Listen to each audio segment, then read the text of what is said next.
तुम्हाला सुद्धा फक्त मार्केटसारखी जर आईस्क्रीम खायला आवडत असेल ना, तर एकदा हा व्हिडिओ नक्की बघा. फक्त 5 मिनिटामध्ये तुम्ही मार्केटसारखी आईस्क्रीम घरच्या घरी बनवून तयार करू शकता. चला तर मग पटकन सुरुवात करूया आपल्या साध्या, सोप्या आणि घरगुतीच रेसिपीला.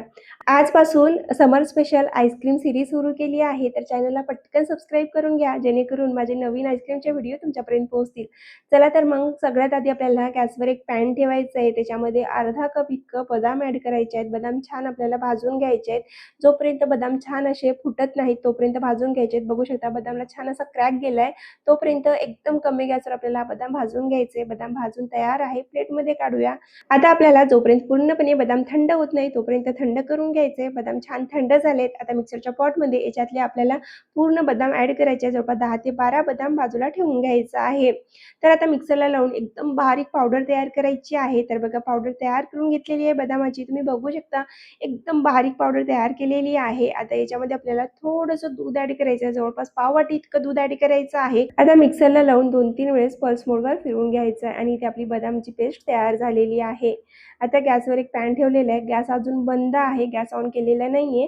त्याच्यामध्ये आपल्याला 1 कप इतकं दूध ॲड करायचं आहे. अर्धा कप इतकी साखर ॲड करायची आहे आणि 1 टेबलस्पून इतकं कॉर्नफ्लॉवर ॲड करायचं आहे. आता हे सगळं आपल्याला आधी ढवळून घ्यायचं आहे. छान मिक्स करून घ्यायचं आहे.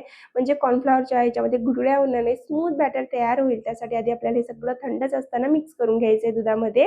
आता गॅस ऑन करून घ्यायचा आहे आणि थिक बॅटर होईपर्यंत शिजवून घ्यायचं आहे. याच्यामध्येच मी ना जे आपण बदामची पेस्ट तयार केलेली आहे ती सुद्धा ॲड करून घेतलेली आहे. आता जोपर्यंत बॅटर हा छान घट्ट होत नाही, थिक होत नाही तोपर्यंत बॅटरला शिजवून घ्यायचे आणि बघा 4 ते 5 मिनिटं झालेले आहेत. बॅटर खूप छान असा घट्ट झालेला आहे. आता या स्टेजवर गॅस बंद करायचा आहे. एका बाउलमध्ये आपल्याला पूर्ण बॅटर काढून घ्यायचं आहे. पूर्णपणे थंड होऊ द्यायचं आहे आणि थंड झाल्यानंतर फ्रीजमध्ये ठेवायचं आहे आणि पूर्णपणे चिल्ड करून घ्यायचं आहे. त्यानंतर आईस्क्रीम बनवायला घ्यायचं आहे. तर आपला आल्मंडचा जो बॅटर आहे तो तयार झालेला आहे. आता आपल्याला व्हिपिंग क्रीम तयार करून घ्यायची आहे. त्यासाठी दुसरा बाउल घेतलाय. त्याच्यामध्ये 1 कप इतकी एकदम चिल्ड अशी व्हिपिंग क्रीम घ्यायची आहे.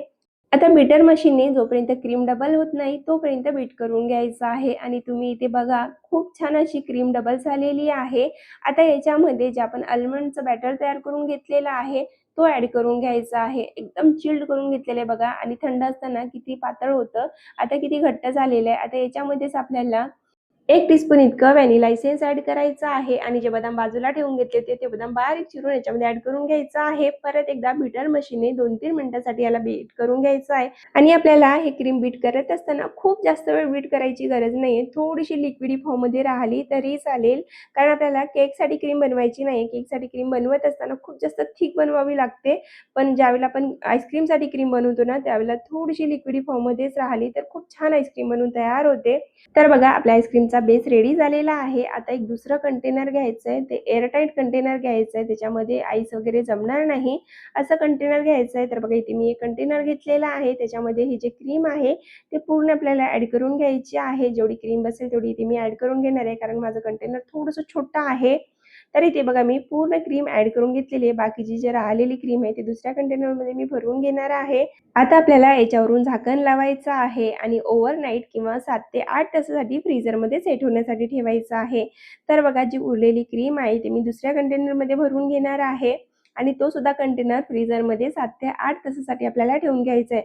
इथे मी ओव्हरनाईट फ्रीझरमध्ये ठेवून घेतलेला आहे आणि आता याच्यावरून सुद्धा मी झाकण लावून घेते आणि हे सुद्धा फ्रीझरमध्ये ठेवते. तर बघा सकाळ झालेली आहे आणि सकाळला तुम्ही बघू शकता आपली आईस्क्रीम किती सुंदर सेट झालेली आहे. एकदम क्रीमी आईस्क्रीम बनून तयार झाली आहे. जशी मार्केटमध्ये मिळते की नाही तशीच आईस्क्रीम बनून तयार झालेली आहे. बघा किती इझिली निघत आहे. याच्यावरूनच समजायचं की आपली आईस्क्रीम खूप परफेक्ट बनून तयार झालेली आहे. अजिबात त्याच्यात आईस क्रिस्टल वगैरे जमत नाही. खूप छान आईस्क्रीम बनते. जशी मार्केटमध्ये मिळते ना त्यापेक्षा ही भारी बनून तयार होते. नक्की एकदा बनवून बघा. आता मी तुम्हाला स्कूप करून दाखवते. तर बघा किती सुंदर लेयर निघत आहे. एकदम इझिली स्कूप होते आईस्क्रीम, म्हणजे याच्यात अजिबात आईस क्रिस्टल जमलेले नाहीयेत. आता आपण हे सर्व्ह करून दाखवूया. तर बघा इथे मी एक कप घेतलेला आहे आणि त्याच्यामध्ये हे सर्व्ह करून घेतलेली आहे. बघा किती छान असं स्कूप होतंय. त्याच्यावरूनच कळत असेल तुम्हाला की खूप सुंदर आईस्क्रीम बनून तयार झालेली आहे. तर तुम्हाला ही रेसिपी कशी वाटली कमेंट करून नक्की सांगा. तुम्ही हा व्हिडिओ कुठून बघत आहात ते सुद्धा सांगायला विसरू नका. बघा इथे मी सर्व्ह करून घेतलेली आहे. वरून बारीक चिरून घेतलेले पिस्ता ॲड करून घ्यायचा आहे. पिस्ता किंवा बदाम ॲड करायचा आहे आणि इथे आपली एकदम market style roasted almond ice cream बनवून तयार झालेली आहे. तर रेसिपी कशी वाटली? जर रेसिपी आवडली असेल तर व्हिडिओला एक लाईक करा. त्यासोबतच चॅनलला सबस्क्राईब करायला विसरू नका. पुन्हा भेटू अशाच एक नवीन आईस्क्रीमच्या व्हिडिओमध्ये. तोपर्यंत बाय.